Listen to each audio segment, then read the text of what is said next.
BJP. ഇപ്പോൾ supreme കോടതിയുടെ മുന്നിൽ ചോദ്യം ചെയ്യപ്പെട്ടിരിക്കുന്നു. രാജ്യത്തെ മതേതരത്വത്തെ തകർക്കുന്ന അങ്ങേയറ്റം വിഷലിപ്തമായ ഒരു വീഡിയോ പ്രചരിപ്പിച്ചതിനാണ് അസം ബി.ജെ.പിക്കെതിരെ കോടതി നോട്ടീസ് അയച്ചിരിക്കുന്നത്. രാജ്യം ഭരിക്കുന്ന ഒരു രാഷ്ട്രീയ പാർട്ടിയുടെ ഈ നടപടി രാജ്യത്തിന് തന്നെ അപമാനമാണ്. ബി.ജെ.പി. അവരുടെ ഔദ്യോഗിക സോഷ്യൽ മീഡിയ ഹാൻഡിലിൽ ഒരു വീഡിയോ പങ്കുവെക്കുകയുണ്ടായി. ബി.ജെ.പി. അധികാരത്തിലില്ലെങ്കിൽ അസമിനെ മുസ്ലിങ്ങൾ പിടിച്ചടക്കും എന്ന പച്ചക്കള്ളവും ഭീതിയുമാണ് ഈ വീഡിയോയിലൂടെ അവർ ജനങ്ങളിലേക്ക് കുത്തിവെക്കാൻ ശ്രമിച്ചത്. രാജ്യത്തിന്റെ ഭരണഘടനയോട് കൂറ് കാണിക്കേണ്ടവർ തന്നെ വിദ്വേഷത്തിന്റെ വിഷം തുപ്പുന്നത് അംഗീകരിക്കാനാവില്ല. ബി.ജെ.പി. പ്രചരിപ്പിച്ച വീഡിയോയിൽ മുസ്ലിം സമുദായത്തിൽപ്പെട്ടവർ ചായത്തോട്ടങ്ങളും ഗുവാഹത്തി എയർപോർട്ടും വരെ കൈയടക്കുന്നതായാണ് ചിത്രീകരിച്ചിരിക്കുന്നത്. ഒരു സമുദായത്തെ മൊത്തമായി വേട്ടയാടാൻ ശ്രമിക്കുന്ന ഈ വ്യാജവും വൃത്തികെട്ടതുമായ പ്രചാരണത്തിനെതിരെയാണ് ഇപ്പോൾ കേസെടുത്തിരിക്കുന്നത്.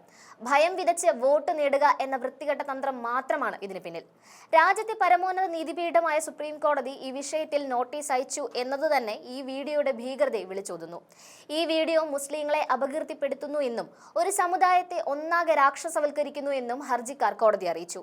നീതിന്യായ വ്യവസ്ഥയെ പോലും വെല്ലുവിളിക്കുന്ന ഈ നടപടി ഭരണഘടനയുടെ അടിസ്ഥാന തത്വങ്ങളെ തകർക്കുന്നതിന് തുല്യമാണ്. വിദ്വേഷ പ്രസംഗത്തിനെതിരെ സുപ്രീം കോടതി മുൻപും കർശന നിർദ്ദേശങ്ങൾ നൽകിയിട്ടുണ്ട്. എന്നിട്ടും നിയമത്തെ നോക്കുകുത്തിയാക്കി ഒരു ഭരണകക്ഷി തന്നെ ഈ കളി തുടരുകയാണ്. ഈ നടപടിയിലൂടെ ബി.ജെ.പി. സ്വന്തം ഭരണഘടനാപരമായ കടമയോടാണ് ഏറ്റവും വലിയ വഞ്ചന കാണിച്ചിരിക്കുന്നത്. അധികാരം നിലനിർത്താൻ വേണ്ടി ബി.ജെ.പി. എത്രത്തോളം തരം താഴാൻ തയ്യാറാകുമെന്നതിന്റെ ഉദാഹരണമാണ് ഈ സംഭവം. മതേതരത്വം എന്നത് ഇന്ത്യയുടെ ആത്മാവാണ്. അതിനാൽ തന്നെ ഈ രാഷ്ട്രീയ കളികൾക്ക് കോടതിയുടെ ശക്തമായ മറുപടി ഉണ്ടാകുമെന്ന പ്രതീക്ഷയിലാണ് രാജ്യം.